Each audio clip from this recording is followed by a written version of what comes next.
మిత్రులందరికీ నమస్కారం. నేను మీ డిఎన్ఆర్. ఇక ఈరోజు డైనమిక్ న్యూస్లో ఒక భూభారతికి సంబంధించిన ఒక వార్త అయితే మనం చూస్తున్నాం. ఇక గతంలో ముఖ్యంగా కేసీఆర్ అధికారంలో ఉన్నప్పుడు, బీఆర్ఎస్ పార్టీ అధికారంలో ఉన్నప్పుడు ధరణి అనే ఒక పోర్టల్ ఉండేది. దానిలో చాలా అవకతవకలు జరిగాయి, వేల ఎకరాలు ఆక్రమణకు గురయ్యాయంటూ గతంలో అంటే ప్రస్తుతం ముఖ్యమంత్రిగా ఉన్న రేవంత్ రెడ్డి గతంలో కాంగ్రెస్ పార్టీ అధ్యక్షుడిగా ఉండడం, అలాగే ఎలక్షన్స్ సమయంలో మీటింగ్లలో కూడా పలు సమావేశాల్లో, బహిరంగ సమావేశాల్లో కూడా మేము అధికారంలోకి వస్తే ధరణి పోర్టల్ని బంగాళాఖాతంలో వేస్తాం, మేము అధికారంలోకి రాగానే భూభారతి అనే ఒక పోర్టల్ని తీసుకొస్తాం, రైతుల సమస్యలన్నింటినీ పరిష్కరిస్తాం, ఈ కల్వకుంట్ల ఫ్యామిలీ చేసిన అక్రమాలన్నింటినీ కూడా బయట పెడతామంటూ ఆయన రేవంత్ రెడ్డి అధ్యక్షుడిగా ఉన్నప్పుడు పలు సమావేశాల్లో చెప్పడం జరిగింది. దానికి అనుగుణంగానే వారు కాంగ్రెస్ పార్టీ అధికారంలోకి రావటం, వచ్చిన వెంటనే భూభారతిని అంటే ముఖ్యంగా ధరణిని అనే పోర్టల్ని రెవెన్యూ శాఖ నుంచి తీసివేసి భూభారతిని తీసుకొస్తామని చెప్పడం కూడా జరిగింది. కానీ అనుకున్నంత ఈజీగా వారు భూభారతిని తీసుకురాలేకపోయారు. వారు ధరణిని తీసివేసి భూభారతి పోర్టల్ని లాంచ్ చేస్తున్నామని చెప్పడానికే వారికి సంవత్సర కాలం పట్టింది. వారు అధికారంలోకి వచ్చిన తర్వాత సంవత్సర కాలానికి వారు భూభారతి పోర్టల్ని అయితే తీసుకురావడం జరిగింది. కానీ ముఖ్యంగా రైతుల సమస్యలు అయితే ఇంకా పరిష్కరించలేకపోయారనేది అయితే ముఖ్యంగా రైతులు అలాగే సామాన్య ప్రజలు కూడా చర్చించుకుంటున్నారు. ముఖ్యంగా భూభారతి అంటే ధరణి పోర్టల్ని రద్దు చేసినంత ఈజీగా భూభారతి పోర్టల్ని తీసుకొచ్చి వాటి సమస్యల్ని పరిష్కరించడం అంత ఈజీ కాదని రెవెన్యూ అధికారులు కూడా వాపోతున్నారు. రెవెన్యూ కార్యాలయంలో గతంలో ఉన్న సిబ్బందిలో ఇప్పుడు ఒక 10% సిబ్బంది కూడా లేరు. గతంలో ఒక 100 మంది ఒక కార్యాలయంలో పనిచేస్తే ఇప్పుడు అదే కార్యాలయంలో 20 మంది సిబ్బంది కూడా పనిచేయటం లేదు. టార్గెట్స్ మాత్రం మాకు చాలా ఎక్కువగా ఉన్నాయి అంటూ రెవెన్యూ సిబ్బంది ఇబ్బంది పడుతున్న విషయాన్ని కూడా మనకి చెప్పినట్టుగా తెలుస్తుంది. దానికి సంబంధించిన పూర్తి వార్తని మనం తెలుసుకునే ప్రయత్నం చేద్దాం.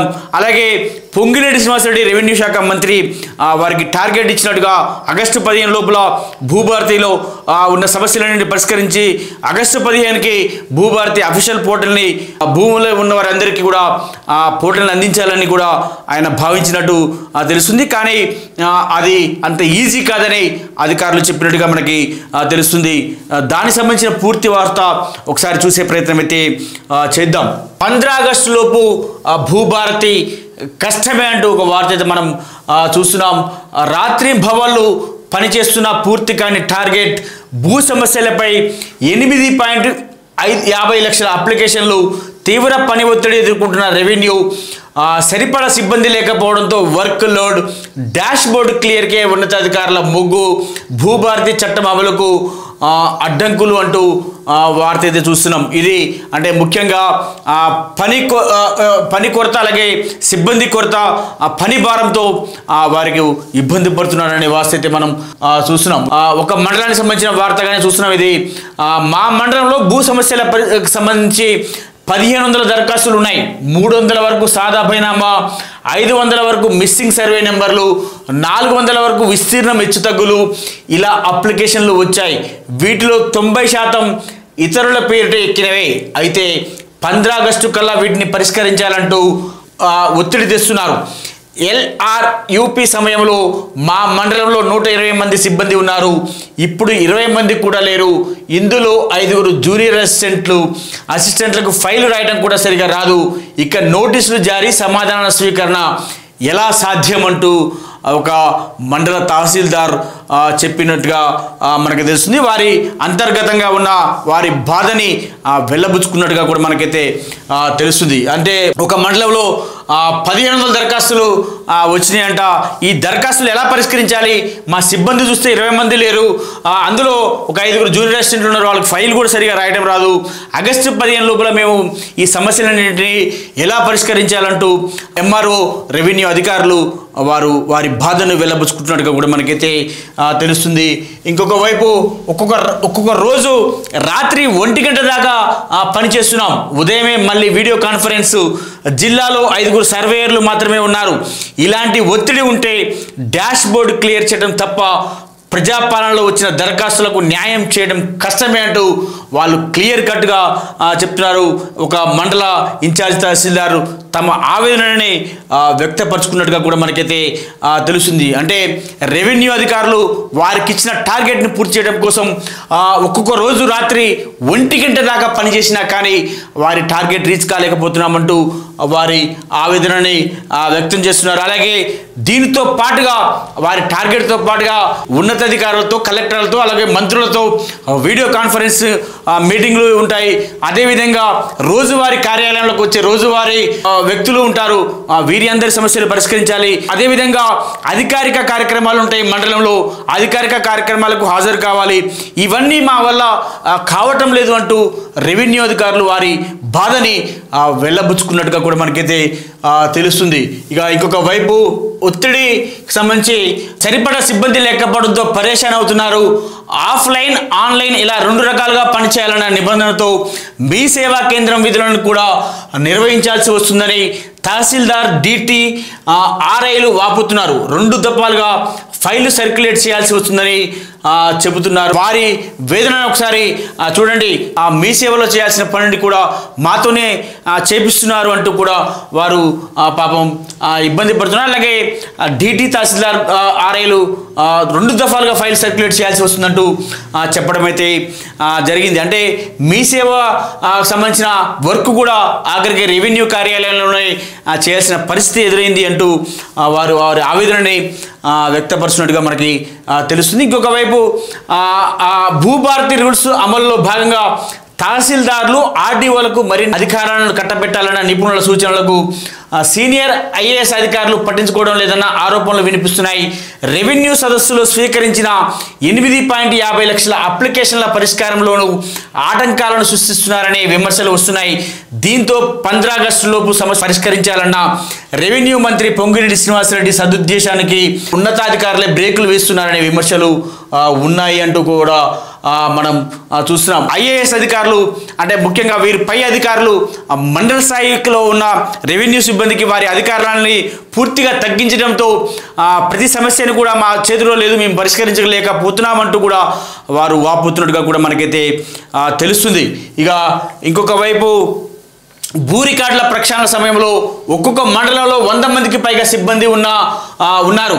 విఆర్ఓ, విఆర్ఏ వ్యవస్థ రద్దయిన తర్వాత 20 మందికి మించి లేరు.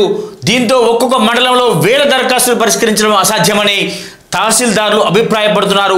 రెవెన్యూ సదస్సులో స్వీకరించిన ఫైళ్లతో పాటు ధరణి, భూభారతి పోర్టల్ ద్వారా వచ్చిన అప్లికేషన్స్ కూడా ఉన్నాయి. వీటన్నిటికీ నోటీసులు జారీ చేయడం, విచారించడం, రెవెన్యూ రికార్డులతో సరిపోల్చుకోవడం, సర్వే చేయించడం, ఫైళ్లు రాయడం, అప్లోడ్ చేయడం, కేవైసీ చేయించడం వంటి పనులన్నీ ఎలా అవుతాయంటూ కూడా వారి ఆవేదనని వ్యక్తం చేసుకుంటున్నారు. అంటే ఆ భూ రికార్డుల ప్రక్షాళన సమయంలో ఒక్కొక్క మండలంలో 100 మందికి పైగా సిబ్బంది ఉండేవారు. విఆర్ఓ, విఆర్ఏ వ్యవస్థ ఉండేది. అప్పట్లో ఆ వ్యవస్థ రద్దయిన తర్వాత 20 మందికి, ఒక్కొక్క కార్యాలయంలో 20 మందికి మించి కూడా లేరు. ఒక్కొక్క మండలంలో 1000 దరఖాస్తులు పరిష్కరించడం మాకు ఎలా సాధ్యమైంది అంటూ కూడా రెవెన్యూ అధికారులు వారి బాధని వెళ్ళబుచ్చుకుంటున్నట్టుగా కూడా మనకైతే తెలుస్తుంది. ఇక ఆఫ్లైన్ దరఖాస్తులను మరోసారి ఆన్లైన్ చేయాలన్న నిబంధనను విధించారు.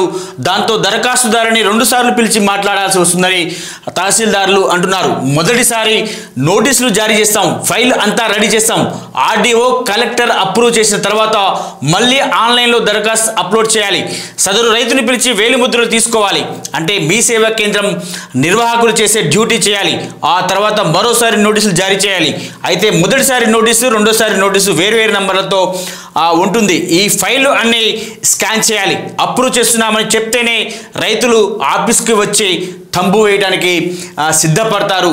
అదే ఫైల్ రిజెక్ట్ చేస్తున్నామన్నప్పుడు కూడా తంబు అవసరం. అలాంటప్పుడు వాళ్ళు ఆఫీస్కి రావడం లేదు అని తహసీల్దార్లు పేర్కొంటున్నట్టుగా కూడా మనకైతే తెలుస్తుంది. అంటే వారి రైతులని ఒక్కొక్కరిని 2 సార్లు ఆఫీస్ కార్యాలయానికి పిలవాలన్నా కానీ వారు ఆ సమయాన్ని వారి సమయాన్ని మనకి వెచ్చించాలన్నా కానీ వెచ్చించలేకపోతున్నారు. రైతులు కూడా ఈ విషయంలో తీవ్రంగా ఇబ్బందులు పడుతున్నారు అంటూ తహసీల్దార్లు వారి అభిప్రాయాలని వ్యక్తం చేసినట్టుగా కూడా మనకైతే తెలుస్తుంది. ఇక ఇంకొక వైపు మిస్ మ్యాచ్ ఫైళ్ళు, అలాగే రికార్డులో ఉన్నోళ్ళకు భూమి లేకపోవడం, భూమి ఉన్నోళ్ళు రికార్డులో లేకపోవడం, ఒక్కొక్క సర్వే నంబర్లో విస్తీర్ణం డబుల్ కావడం వంటి సమస్యలు ఉన్నాయి.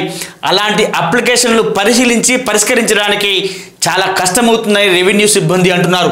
Survey number missing, extent missing files మరోసారి కూడా రిజెక్ట్ చేసే ప్రభుత్వానికి చెడ్డ పేరు వచ్చే ప్రమాదం ఉందని అంటున్నారు. అయితే రికార్డులను పూర్తి స్థాయిలో వెరిఫై చేసి రిపోర్ట్లు రాయకపోతే తిరస్కరణకు గురవుతాయి.